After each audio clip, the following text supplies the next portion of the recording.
একজন গাঁজাখোর, একজন খারাপ, একজন মদখোর, একজন বদমাইশ, তার পিছে আমি মুসলমানের সন্তান ফজরের নামাজ পড়ে এক কাপ চা খাইয়া আমরা দৌড়দৌড়ি করবো। জোরে কোন ঠিক কিনা?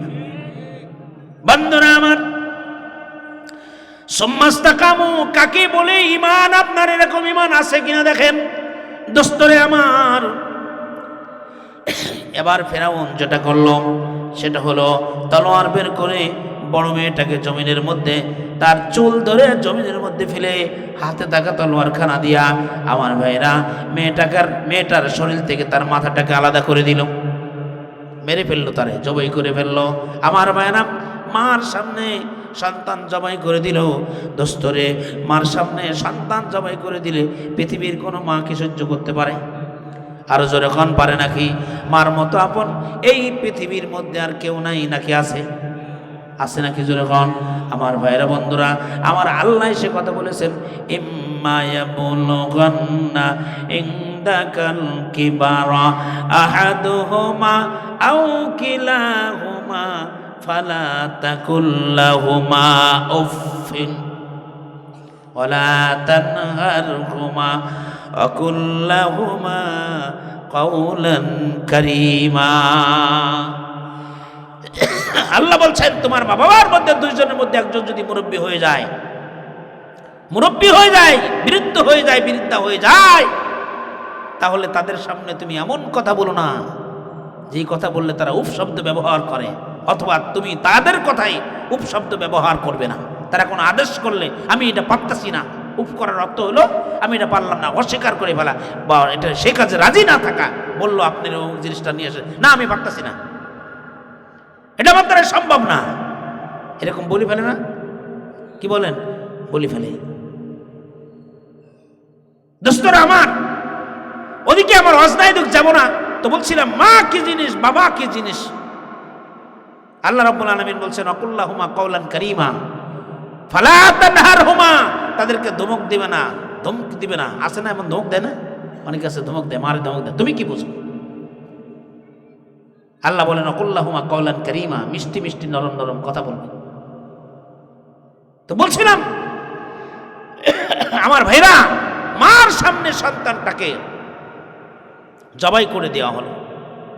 জবাই করে দিয়ে এরপরে ডাক দিয়ে বলতেছে, ফেরাউন হিজকিল নবীর স্ত্রীকে ডাক দিয়ে বলতেছে, এবার তুমি আমাকে রব বলে মেনে নাও, যদি আমাকে না মানো তাহলে তোমার বাকি সন্তানটাকে আমি জবাই করে দেব।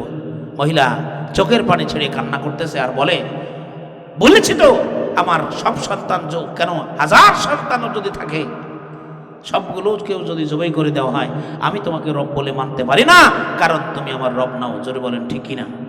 আমার ভাইরা, এরপরে ছোট্ট মেয়েটিকে মার কোল থেকে টেনে জমিনের মধ্যে ফেলে দেওয়া হলো। অফিরাউনা জিল আওতাদ, এই আয়াতের তাফসীরের মধ্যে, তাফসীরে নুরুল কুরআনের মধ্যে আছে, আপনারা দেখবেন। আমার ভাইরা, ছোট্ট বাচ্চাটিকে জমিনের মধ্যে ফেলে দেওয়া হলো। এরপরে তলোয়ার উঁচু করে মহিলাকে ডাক দিয়ে বলছে, এখনো সময় আছে, আমাকে রব বলে মেনে নাও। মহিলা ডাক দিয়ে বলছে, তুমি আমার রব নাও, আমি তোমাকে রব বলে মানতে পারি না। জোরে কোন সুবহানাল্লাহ। এরপরে তলোয়ার উঁচু করে তাকে তলোয়ার আঘাতে তাকেও শেষ করে দিবে। এমন সময় আল্লাহর হুকুম মোতাবেক এই ছোট্ট বাচ্চাটির জবান খুলে গেছে। ছোট্ট এই বাচ্চাটি কথা বলতে শুরু করেছে, যারা এখনো বাসা পড়ে নাই, কিন্তু আল্লাহর হুকুমে তাৎক্ষণিক সে কথা বলতে শুরু করেছে। জোরে কোন সুবহানাল্লাহ। কি বলতেছে শোনার দরকার আছে না নাই? আমার ভাইরা, শিশু এই বাচ্চাটি ডাক দিয়ে বলতেছে, মাকে ডাক দিচ্ছ, মা আমি দেখতেছি আল্লাহ রাব্বুল আলামিন তোমার দিকে আছে, তোমার পক্ষে আছে, তুমি সঠিক পথে আছো গো মা। ফেরাউন তোমার রব নাও, ফেরাউন তোমার রব নাও, তুমি সঠিক পথে আছো মা, খবরদার ফেরাউনের কথা মেনো না। জোরে কোন সুবহানাল্লাহ। আমার জীবন যায় যাক, কিন্তু ফেরাউনকে রব বলে মানা যাবে না। জোরে কোন সুবহানাল্লাহ। দেখছেন ঈমান কিরকম? ছোট্ট বাচ্চাটিকে আল্লাহ পাক জবান খোলাই দিলেন, মার পক্ষে শক্ত দলিল হয়ে দাঁড়ায় গেল। দোস্তরা আমার, শর্টে বলি, এরপরে এই বাচ্চাটি কথা বলার পরেও ফেরাউনের দিল কানলো না, এই বাচ্চাটিকেও জবাই করে দেওয়া হলো। দুটি বাচ্চা চলে গেল। এরপরে বলছে, আমাকে ঈমান, আমার পরে ঈমান আনো, আমাকে মেনে নাও, আমাকে রব বলে মেনে নাও। মহিলার একই কথা। তারপরে সে রব বলে মানল না। না মানার কারণে অত্যাচার করে ওই যে জিল আওতাদ পেরেক গিড়ে দিয়ে, দু হাতের মধ্যে পেরেক গিড়ে দিয়ে, পায়ের মধ্যে পেরেক গিড়ে দিয়ে এই মহিলাকে অত্যাচার করে তাকেও দুনিয়ার থেকে বিদায় দিয়ে দিল। নিজের জীবন গেল, সন্তানদের জীবন গেল, তথাপিও ফিরাউনকে রব বলে মেনে নিল না। এর নাম হচ্ছে সুম্মাস্তাকাম। বুঝাইতে পারছি আপনাদের সুম্মাস্তাকাম কাকে বলে? তার মানে হলো দুনিয়ার সব কিছু আপনার বিপক্ষে চলে গেলে আপনাকে ইসলামের পক্ষেই থাকতে হবে, আপনাকে কোরআনের পক্ষেই থাকতে হবে, আপনাকে মাদ্রাসার পক্ষে থাকতে হবে, আপনাকে ইসলামের বিধিবিধান মানতে হবে। এর নাম হলো সুম্মাস্তাকাম। আমার বন্ধুরা, দেখি আমরা সুম্মাস্তাকাম কাকে বলে বুঝতে পারছি, ঠিক কিনা জোরে বলেন? তাহলে আমরা সুম্মাস্তাকাম করতে রাজি আছি তো ভাই? যদি রাজি থাকি তাহলে আসেন আমার আল্লাহর কোরআনের কাছে যাই। তাহলে আল্লাহ রাব্বুল আলামিন বলছেন যে তাতানাজ্জালু আলাইহিমুল মালাইকা, ফেরেশতা নাজিল হবে, ফেরেশতা দুনিয়ায় বন্ধু হবে, আখিরাতে বন্ধু হবে এবং জান্নাতের শুভ সংবাদ দিবে। কেমন জান্নাত? আসেন সামনের দিকে যাই। আল্লাহ রাব্বুল আলামিন বলেন এমন জান্নাত, জান্নাতুম তাজরি মিন তাহতিহাল আনহার। সুম্মাস্তাকামু যদি করো রে আমার বান্দা, এমন জান্নাত আমি তোমাদের জন্য দিব যেই জান্নাতের নিচ দিয়া নহর প্রবাহিত হইতে থাকবে। এমন জান্নাত, এমন জান্নাত আল্লাহ পাক বলছেন তুমি যদি সুম্মাস্তাকামু করে কবরে আসতে পারো, তুমি আমার মেহমান হবে এবং আমার জান্নাতের মধ্যে তোমাকে আমি হেলান মারে বসতে পারো এমন সুন্দর শোভাচাটের ব্যবস্থা করবো। জোরে কান সুবহানাল্লাহ। হুজুর এটা কোরআনে আছে? হ্যাঁ কোরআনে আছে। আল্লাহ রাব্বুল আলামিন বলেন মুত্তাকিনা আলাইহা মুতাকাবিলিন। আল্লাহ রাব্বুল আলামিন হেলান মারে বসতে পারো, সামনে হুরেরা থাকবে, তুমি এমন হেলান মারে বসতে পারবা, এরকম একটা চেয়ারের ব্যবস্থা আল্লাহ পাক তোমার জন্য করবেন। জোরে বলেন সুবহানাল্লাহ। বসবেন দোস্তরে, দেখবেন আপনাদের একটা উদাহরণ, বিয়ে বাড়িতে একটা উদাহরণ দিলে সুন্দর বোঝানো যায়। তো আপনি কোনো বাড়িতে বরযাত্রী হয়ে গেছেন, তো দেখবেন যে বরযাত্রী হয়ে যদি কারোর বাড়িতে যান, তাহলে ওই বাড়িওয়ালা তার বাড়িতে সবচেয়ে সুন্দর বসার জায়গা যেটা, সেখানে আপনাকে বসাবে, ঠিক কিনা? এরপরে দেখবেন বসাইছে তো স্পেশাল বসার ব্যবস্থা করছে, এরপরে কিছু লোকজন এলাকার যুবকদেরকে আপনাদের খেদমতের জন্য আগেই নিয়োগ করে রাখা হয়। আপনারা যাবেন, আপনাদের কি কি লাগবে তারা গোছায় গোছায় দিবে, ঠিক কিনা জোরে বলেন? আমার ভাইরা বন্ধুরা, আল্লাহ রাব্বুল আলামিন বলেন যে ওখানে অবস্থা তেমন হবে, তুমি যখন বসবে তো তোমাকে খেদমতের জন্য আমি আল্লাহ জান্নাতের মধ্যে গিলমান বানায় রাখছি। 10-11 বছরের সুন্দর সুন্দর ছেলেরা আমি তাদের বানিয়ে রাখছি, তাদের কাজ হলো তোমাদের খেদমত করবে। রাব্বুল আলামিন কোরআন শরীফের মধ্যে বলেন ওয়ায়াতুফু আলাইহিম বিলদানুম মুখাল্লাদুন বিআকওয়াবিন ওয়া আবারিক ওয়া কাসিম মিন মাইন। আল্লাহ রাব্বুল আলামিন বলেন যে এই বাচ্চারা তোমাদের খেদমতের জন্য আগে থেকেই জোগাড় সেখানে থাকবে, জান্নাতের মধ্যে আল্লাহ তাদের বানাবে, এরা তোমার পাশ দিয়ে করবে। জোরে কোন সুবহানাল্লাহ। তাদের হাতে থাকবে পানকুজা, তাদের হাতে থাকবে শরবতের পেয়ালা। ওই বিয়ে বাড়িতে আপনার জন্য যে প্রাথমিক পর্যায়ে সেখানে কিন্তু শরবত খাওয়ানো হয়, জোরে বলেন ঠিক কিনা? তো আল্লাহ পাক ওই গেলমানদের হাতে শরবতের পেয়ালা দিবেন, পানকুজা থাকবে তাদের হাতে। আমার ভাইরা বন্ধুরা, আপনার পাশে দিয়ে ঘুরবে। ইয়াতুফু আলাইহিম, মানুষ বলে তফ করে, হাজিরা তফ করে, তাই না? তফ করা মানে কি জানেন? তফ মানে কি? ঘোরা, ঘুরবে আপনার পাশ দিয়ে। ওয়াতুফু আলাইহিম, আপনার পাশ দিয়ে ঘুরতে থাকবে। তো এরা ঘুরবে আপনার এই চা নাস্তা শেষ হইলে, এরপরে দেখবেন ওই যে বিয়ে বাড়ির উদাহরণ দিচ্ছিলাম, এরপরে কিন্তু আপনার জন্য ওখানে আরেকটু ভারী নাস্তা চলে আসে, ধরেন আপনার ফিটে আটা ঠাটা এই ধরনের, তাই না? তো আল্লাহ রাব্বুল আলামিন সুম্মাস্তাকামু যদি করেন তো রাব্বুল আলামিন বলেন আমার জান্নাতের মধ্যে তোমার জন্য এরপরে আরেকটু ভারী খাবারের ব্যবস্থা আমি আল্লাহ করব, সেটা হলো জান্নাতের ফল ফ্রুট। জোরে কোন সুবহানাল্লাহ। হুজুর কোরআনে আছে? হ্যাঁ কোরআনে আছে। আল্লাহ রাব্বুল আলামিন বলেন ফাকিহাতুন কাসীরা লা মাকতুআতিন ওয়ালা মামনুআ। চিল্লায়া কোন সুবহানাল্লাহ। আমার ভাইরা বন্ধুরা, আল্লাহ বলেন ওই জান্নাতের মধ্যে তোমার জন্য আমি সেখানে ফল ফ্রুটের ব্যবস্থা করব। ফলের মধ্যে একটা থাকবে কুল, ফি সিদরিন মাখদুদ। কি থাকবে ভাই? কুল বড়ই থাকবে। কুল, দুনিয়ায় কুল বড়ই আছে না? খান তো। এটা একটা মটকার মতো হবে। মটকা চিনেন? মটকা চিনেন? ধান বীজ, এই যে কুলা, একটা কুলার মতো হবে। প্রশ্ন করতে পারেন হুজুর আমরা একটু মানুষ এত বড় একটা খাবো কেমনে? ভাইরা আমার, আপনাকে আল্লাহ পাক যদি জান্নাতে দেন, আপনি সুম্মাস্তাকামু যদি করেন আর জান্নাতে আল্লাহ পাক যদি কবুল করেন, তাহলে আপনি জান্নাতের মধ্যে একটুক মানুষ থাকবেন না। প্রত্যেক জান্নাতি মানুষ 4 জন নবীর গুণ নিয়ে জান্নাতে যাবে। কয়জন নবী? একটু জোরে কোন, কয়জন নবী? বন্ধুরা আমার, 1 নম্বরে এই মানুষটা লম্বা হবে আদম নবীর মতো, 60 যারা 60 হাত লম্বা হবে। কয় হাত থাকবেন? 60 হাত। আর এই মানুষটার বডি হবে 7.5 হাত, 7.5 হাত বডি, 60 হাত লম্বা মানুষটা। আমার ভাইরা বন্ধুরা, তো 60 হাত লম্বা যে মানুষটা, তার গালটা নিশ্চয় একটু আরো বড় হবে, যেরকম ঠিক কিনা? 1 নম্বর গুণ। 2 নম্বরের গুণ থাকবে, এই মানুষটা সুন্দর হবে ইউসুফ নবীর মতো। 2 নম্বর কোন নবীর গুণ থাকবে? ইউসুফ নবীর মতো। ইউসুফ নবী এত সুন্দর ছিলেন, ইউসুফ নবীকে মানুষ দেখে বলতো লাইসা হাযা বাশারা ইন হাযা ইল্লা মালাকুন কারীম। ইউসুফ নবী এত সুন্দর ছিলেন, মানুষ দেখে বলতো এটা কোনো মানুষ হতে পারে না। ইউসুফ নবীকে বলতো এটা মানুষ না, এটা আল্লাহর পক্ষ থেকে পাঠানো কোনো সম্মানিত ফেরেশতা। জোরে কোন সুবহানাল্লাহ। প্রত্যেক জান্নাতি মানুষ ইউসুফ নবীর মতো সুন্দর হবে। জোরে কোন সুবহানাল্লাহ। কয়জন নবী হলো আমার ভাইরা? 3 নম্বরে, এই মানুষটার মধ্যে আল্লাহ পাক যেই নবীর গুণ দিবেন সেটা হলো তার বয়স। এই মানুষটার বয়স হবে ঈসা নবীর মতো। ঈসা নবীকে আল্লাহ পাক দুনিয়ার থেকে যখন নিয়ে গিয়েছিলেন, তো ঈসা নবীর বয়স ছিল 33 বছর। প্রত্যেক জান্নাতি মানুষের বয়স হবে 33 বছর। জোরে কান সুবহানাল্লাহ। তবে এক হাদিসের মধ্যে আমার ভাইরা, এক হাদিসের মধ্যে অন্য কথাও আছে, সেখানে মতভেদের কথা আছে, কিন্তু আমি যেখান থেকে বলছি আমার ভাইরা, সেখানে 33 বছরের কথা আছে। তাহলে কয়জন নবী হলো? কয়জন হলো ভাই? এদিক কয়জন? 3 জন। 4 নম্বরে, তাহলে 1 নম্বরে বলছিলাম মানুষটা লম্বা হবে আদম নবীর মতো। 2 নম্বরে এই মানুষটার চেহারা হবে ইউসুফ নবীর মতো, আর এই মানুষটার বয়স হবে 33 বছর।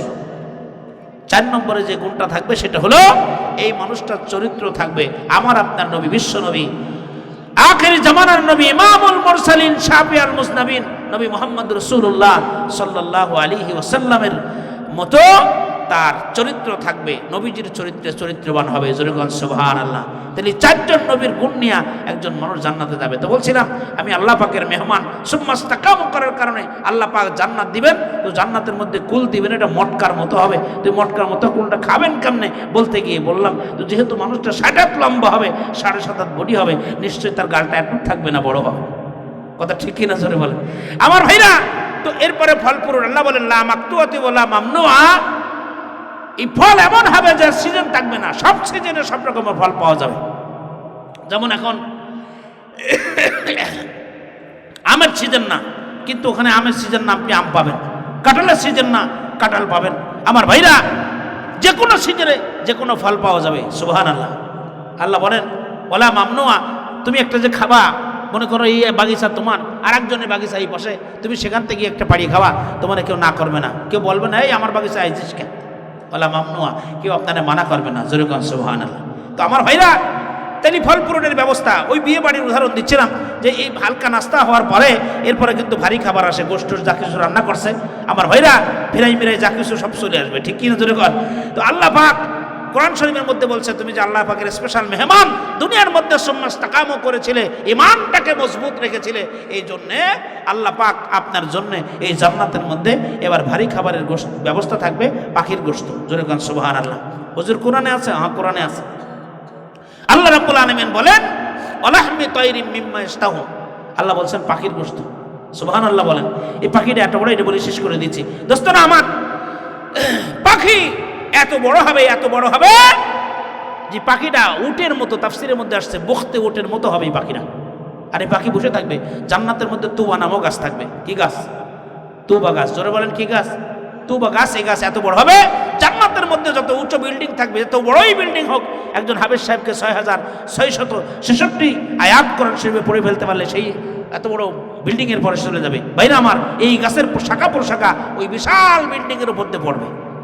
তো ওই বিল্ডিং এর উপরে ওই গাছের শাখা, সেখানে বসে থাকবে এই পাখি গাছের শাখায়। মানুষ নিচে তাকায়া ওই পাখি দেখতে পাবে। সুবহানাল্লাহ। তো ওখানে দেখতে পাবে যখন, তো মনে আফসোস হবে, এত বড় পাখি, এই পাখির গোশত যদি খাইতে পারতাম। মনে আফসোস হওয়ার সাথে সাথে ওখান থেকে পাখিটা উড়ে এসে আপনার দস্তরখানের পরে পড়বে। চিল্লায়ে কোন সুবহানাল্লাহ। এখন বলবেন হুজুর এত বড় পাখি, এটা কাটতে সুলতে এখন তো বটি লাগবে, দাগ রোল, খুন্দা কোদাল, অনেক কিছু লাগবে, ঠিকই না? মানুষজন লাগবে, রান্না বাড়া করো, এত যন্ত্রণা খেয়ে ভোগ করবে। আমার ভাইরা, এত কিছু করা লাগবে না। আপনি আল্লাহর যদি এই সুম্মাস্তাকামু করনেওয়ালা বান্দা হন, আল্লাহ জান্নাত যদি দেয়, তাহলে এই পাখি যে আপনার দস্তরখানে এসে পড়ছে, দস্তরখানে সাথে পড়ার সাথে সাথে আপনার চাহিদা মোতাবেক আপনার যেমন মনে চায় সেই রকম বোনা হয়ে যাবে। জোরে কোন সুবহানাল্লাহ। আপনি খাবেন, এক পাশে খাইতে খাইতে আপনার পেট ভরবে না, আর এক পাশে যাবেন। তো ওই পাশে যখন এ পাশ থেকে এ পাশে গেছেন, এ পাশে পাখির গায়ে আবার অটোগ্রস্ত হয়ে যাবে। সুবহানাল্লাহ। আবার এই পাশে যাবেন, এ পাশ থেকে আবার এই পাশে যাবেন, তো যে পাশটা খালি করতেছেন ও পাশে অটোগ্রস্ত আবার বুক হয়ে যাবে। এমনি হইতে হইতে আপনি খাইতে খাইতে একসময় আপনার পেট ভরে যাবে।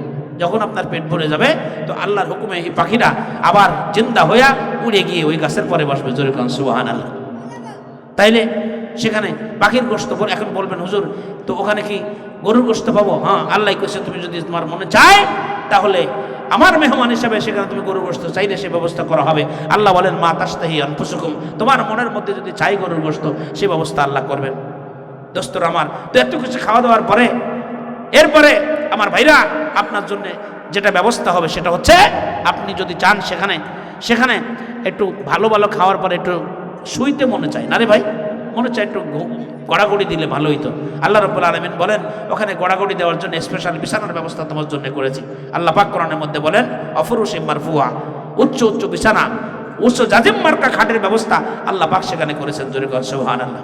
কত উপরে এই আয়াতের তাফসীরের মধ্যে আছে, সর্বোচ্চর যে বিছানা থাকবে ওই বিছানাটা যদি ফেলে দেওয়া হয়, সর্বনিম্নের বিছানায় পৌঁছাইতে 40 বছর সময় লাগবে। জোরে কোন সুবহানাল্লাহ। এত উচ্চ সে বিছানা আছে। এরপরে এই বিছানার পরে এখন একজন জীবন সঙ্গিনী হইলে মনে হয় ভালো হইতো, এরকম মনে চাবে আমার ভাইরা বন্ধুরা। তো এটা মনে যদি চায়, তো আল্লাহ রাব্বুল আলামিন সেই ব্যবস্থাও আপনার আমার জন্য আল্লাহ পাক যদি কবুল করেন, তাহলে সেই ব্যবস্থাও সেখানে করবেন। দোস্তর আমার, আল্লাহ রাব্বুল আলামিন বলেন হুরুন আইন কামসালিল লুলুই মাকনুন, আল্লাহ হুরে আইন ডাগর ডাগর চক্ষু বিশিষ্ট হুরের ব্যবস্থা আল্লাহ পাক সেখানে করেছেন। জোরে কোন সুবহানাল্লাহ। তাহলে কোনো অশান্তির কিছু নাই, শান্তি আর শান্তি, শান্তি আর শান্তি। দোস্তরা আমার, শুধু একটাই শর্ত, সেটা হলো সুম্মাস্তাকামু। তার মানে দুনিয়ার সব কিছু আপনার বিপক্ষে চলে গেলেও আপনাকে আল্লাহর পক্ষে থাকতে হবে, রসুলের পক্ষে থাকতে হবে, কোরআনের পক্ষে থাকতে হবে, মাদ্রাসার পক্ষে থাকতে হবে। এখানে একটা মাদ্রাসা, ঠিক তো ভাই?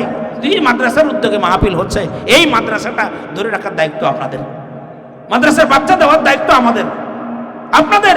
দোস্তরে আমার, এটা সুম্মাস্তাকামের ভিতরে আপনি সুম্মাস্তাকামও করতে চান, আপনার বাচ্চা কোরআন পড়াতে মাদ্রাসায় পাঠান না, মাদ্রাসায় পড়াইতে রাজি না, নিজেও ইসলামের পথে আসতে রাজি না, তাহলে তো সুম্মাস্তাকামও হলো না ভাইরা আমার। এই জন্যে আপনাকে এই মাদ্রাসা ধরে রাখা, এটাও সুম্মাস্তাকামের ভিতরে। আমরা মাদ্রাসায় বাচ্চা দিব, এরপরে মাদ্রাসায় সহযোগিতা করব। দোস্তরা আমার, মাদ্রাসার সহযোগিতা এটা এমন একটা বিষয় যেটা এটা গাছ লাগানো। মাদ্রাসার সহযোগিতা করা হলো এটা দিনের গাছ লাগানো। এখান থেকে মানে কি বলে, এখান থেকে আলেম হবে, এখান থেকে বাচ্চারা হাফেজ হবে, এখান থেকে বের হবে, তো এভাবে দুনিয়ার মধ্যে ছড়াই পড়বে ভাইরা আমার। তো ওরা দিন প্রচার করবে, আপনার টাকায় মাদ্রাসা চলতো, আপনার দেওয়া অর্থে এই মাদ্রাসা চলেছে। দোস্তরা আমার, এই জন্যে এই আপনার দেওয়া অর্থে বাচ্চা মানুষ হয়েছে, এখানে হাফেজ হয়েছে। এই সোয়াব আপনি দুনিয়া ছেড়ে চলে যাওয়ার পরেও এই বাচ্চাদের থেকে এরা কোরআন পড়বে, আপনি একটা সোয়াবের অংশ পাইতে থাকবেন।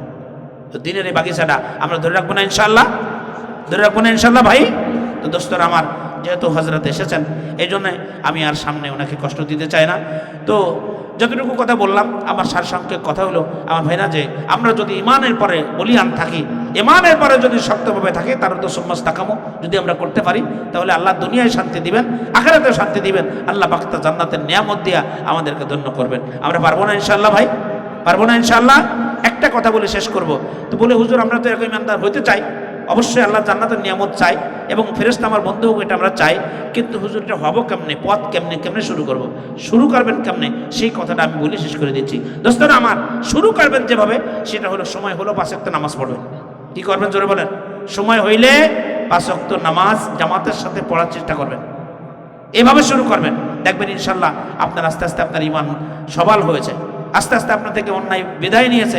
আল্লাহ বলছেন এই কথা, ইন্নাস সালাতা তানহা আনিল ফাহশাই ওয়াল মুনকার, নামাজ মানুষকে অন্যায় কাছ থেকে ফিরায় রাখে। তো একদিন সব অন্যায়, আপনার থেকে সুদের গুনাহ, আপনার থেকে ঘুষের গুনাহ, আপনার দাড়ি চাষার গুনাহ, আপনার দেখবেন যে কি বলে জামা গায়ে দেন না এ গুনাহ, তারপরে অন্যায়ভাবে চলাফেরার গুনাহ, অন্য ইসলামের বিপক্ষে রায় দেওয়ার গুনাহ ইত্যাদি সব অন্যায় আপনার থেকে আস্তে আস্তে আস্তে আস্তে আস্তে বিদায় নেবে। একদিন আপনি ফেরেশতা আল্লাহর বান্দা হয়ে যাবেন। সুবহানাল্লাহ। তাই নামাজ শুরু করতে হবে, নামাজে কোনো ত্রুটি করা যাবে না। নামাজ যদি আপনার ঠিক হয়ে যায় তাহলে আপনি একদিন ঠিকই এরকম একজন বান্দা হয়ে যাবেন, জান্নাতের একজন মানুষ হয়ে যাবেন। আল্লাহ পাক আমাদের সকলকে আজকের এই কথাগুলো মেনে দুনিয়ার থেকে জান্নাত কামাই যাওয়ার তৌফিক দান করুক।